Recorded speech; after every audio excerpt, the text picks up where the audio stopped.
खाप एक उर्दू शब्द है जिसका मतलब है संघ या संगठन। इसको हम खेप से भी जोड़ सकते हैं, जिसको इंग्लिश में हम कहते हैं कोई बैच।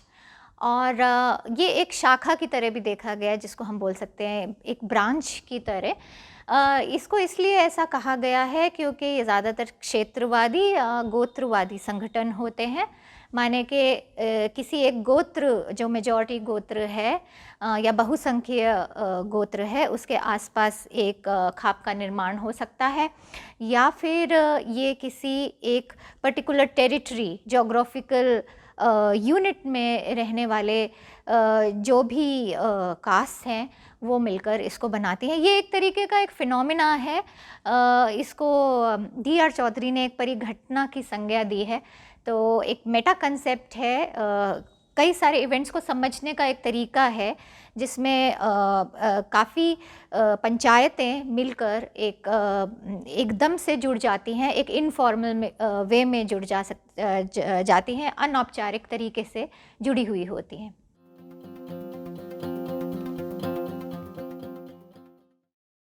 तो इतिहासकारों की माना जाए तो 800 ईसा पूर्व या 800 BC before Christ, even Mahabharata काल से इसको समझा गया है और इस फिनोमिना को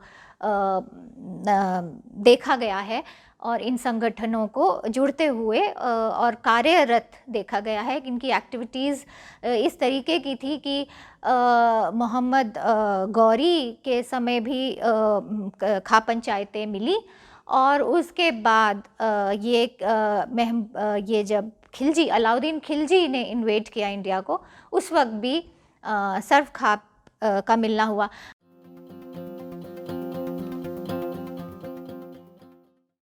मौजूदा समय में तो आप देखेंगे कि वेस्टर्न यूपी, मतलब वेस्टर्न उत्तर प्रदेश और हरियाणा में इनका काफ़ी बोलबाला है। और आपने पीछे देखा कि किसान आंदोलन में कैसे पंजाब हरियाणा भाईचारा भी समझ में आया। तो राजस्थान और पूरा जिसको हम ग्रेटर पंजाब कहते हैं, यहाँ तक इसका प्रभाव ऐतिहासिक रूप में माना गया है।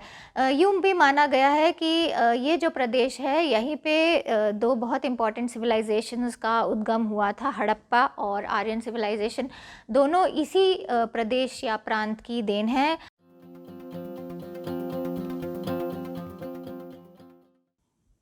तो खाप को हम पंचायतों का गठजोड़ भी समझ सकते हैं। खाप को हम ये भी समझ सकते हैं कि कोई भी कॉन्फ्लिक्ट की सिचुएशन में या कॉन्फ्लिक्ट की स्थिति में, या कई बार ऐसा हो जाता है और ऐतिहासिक रूप में भी देखा गया है कि जब जजिया या कोई बहुत बड़े टैक्सेस एग्जॉर्बिटेंट हो जाते हैं और आम आदमी के ऊपर उनका प्रभाव ज़्यादा पड़ने लगता है, किसानों पे उनका प्रभाव होता है, तो उसके लिए ये इकट्ठा होती हैं, या ये एक कोई भी किसी पर्सनल घटना या पब्लिक इम्पॉर्टेंस की घटना, और पर्सनल घटना जो पब्लिक इम्पॉर्टेंस की होती है, इसके लिए भी ये अनौपचारिक रूप से एकदम से ही मिलती हैं और किसी के कहने पर ये इकट्ठी हो जाती है। और इसको जब खाप पंचायत होती है तो उसको हम बोलते हैं कि एक चिट्ठी जाती है, पर ओरल वे में भी और बताकर, मुनादी कराकर भी खाप पंचायत को आप इकट्ठा कर सकते हैं।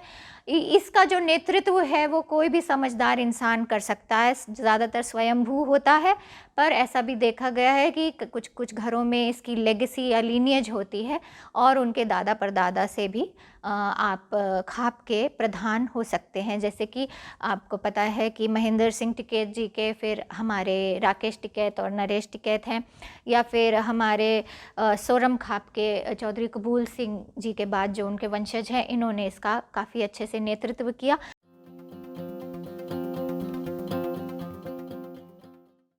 2006 के बाद हमने काफ़ी देखा कि खाप बहुत ज़्यादा न्यूज़ हेडलाइंस में थी for all the wrong reasons.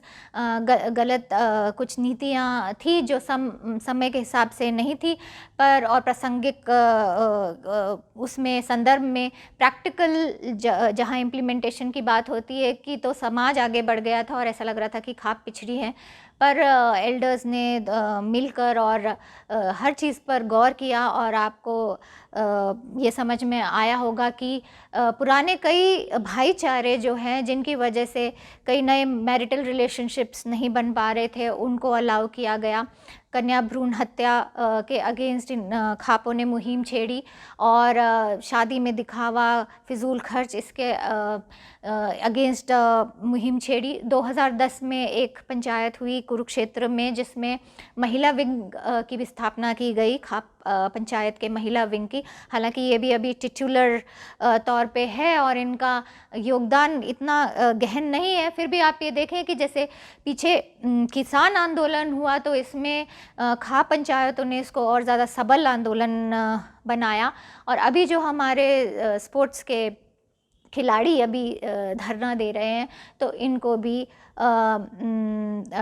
360 Palam खाप ने और टिकैत जी भी आए थे जिन्होंने कहा कि सर्व खाप पंचायत इनका संरक्षण भी करेगी, इनका साथ भी देगी। तो इनकी महत्ता बहुत है और इन्होंने बाहर के आक्रमणकारियों से और अंदर के जो राजे रजवाड़े हैं जिन्होंने किसान या आम आदमी की तरफ ध्यान नहीं दिया तो उनको ध्यान आकर्षित करने के लिए, और ये एक तरीके से आप समझ सकते हैं कि डेमोक्रेटिक और इगैलिटेरियन एक संस्थान है जो हमें जनपदों की याद दिलाता है और जनपदों से ही इसका ओरिजिन हुआ है।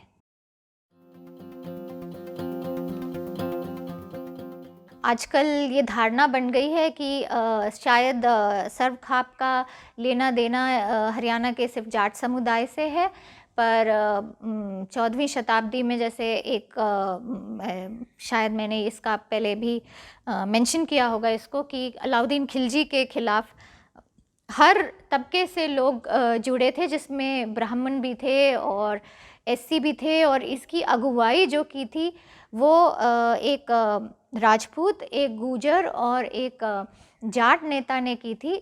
जो जाट थे वो सोरम खाप के थे और वो इसके मिनिस्टर थे, मंत्री रहे थे, और वाइस प्रेसिडेंट जो थे वो ठाकुर थे। तो और जो प्रेसिडेंट थे वो गुजर थे। तो कहने का मतलब है कि इसमें सभी कास्ट के लोग जो उस पर्टिकुलर क्षेत्र में रहते हैं, क्योंकि एक इसका जो कहने का है वो ये भी है कि खत्रापी या क्षत्रापी भी एक वर्ड है जो शाक समुदाय या शाका जो रेन थी उसमें उत्पन्न हुआ था, जिसमें ये था कि किसी भी टेरिटरी में जो एक स्पेशल ग्रुप के लोग जो रहते हैं उनके अधीन जो भी खाप इमर्ज होती है और हर कास्ट के लोग उसमें अपनी प्रॉब्लम लेके जा सकते हैं और उनका फटाफट कम पैसों में निपटारा होता है और जिसकी सोशल एक्सेप्टेंस बहुत है। तो आप इसको समझ सकते हैं एक जस्टिस डिस्पेंसिंग सिस्टम जो कि अफोर्डेबल है, एक्सेसिबल है, डेमोक्रेटिक है। खाप एक बॉडी नहीं है, अलग अलग कई गांवों के गठजोड़ों से भी बनती है, जैसे नौगामा, सतगामा खाप, 360, महम चौबीसी, इस तरीके की हैं। सर्व खाप भी जुड़ती है। कई बार ऐसे फरमान भी निकाले जाते हैं जिनको बोला गया तालिबानी हैं या अफ़गानिस्तान से भी बुरे हैं, और लड़कियों पे पाबंदियां भी लगाई गई। स्पेशल मैरिज एक्ट के ख़िलाफ़ भी इन्होंने संज्ञान दिया कोर्ट को, बट जब ये समझ में आया कि कॉन्स्टिट्यूशनल मीन से ये नहीं होगा तो इनका पनिशमेंट का जो सिस्टम होता है वो ज़्यादा से ज़्यादा एक्सकम्युनिकेशन, और अब तो ये बिल्कुल ही एक्सकम्युनिकेशन बेस्ड होता है, माने कि हुक्का पानी बंद करना, और वो भी कुछ टेम्परेरी टाइम तक आप बंद करते हैं और कोशिश करते हैं कि जिसके ऊपर भी ये पेनल्टी लगी है वो अपना प्रायश्चित करके और जल्दी से जल्दी उसका बहाल किया जाए। और कहने का मतलब है कि इन्होंने समय के हिसाब से अपने आप को प्रासंगिक बनाया है और बना रहे हैं। कुछ घटनाएं बहुत हुई हैं जिसमें ये समझ में आ रहा है कि फैमिली से जुड़े हुए या कोई रिलेटिव्स जो हैं वो अपनी ईर्ष्या स्वरूप उन्होंने बच्चों की जान ली। ऑनर किलिंग की स्पेट 21वीं शताब्दी में ही हुई, जैसे 2006 के बाद ये घटनाएं बहुत ज़्यादा बढ़ गई थी, बट समझदार लोगों ने समझाया है। और आपने पीछे देखा होगा सातरौल खाप और नौगामा खाप और कई सारे ऐसे डिसीजंस इन्होंने लिए हैं जिसमें इंटरकास्ट मैरिज भी इन्होंने में अलाउ की है, और उसके साथ साथ इन्होंने कई पुराने भाईचारे तोड़े हैं ताकि नव युगल को साथ साथ रहने दिया जाए।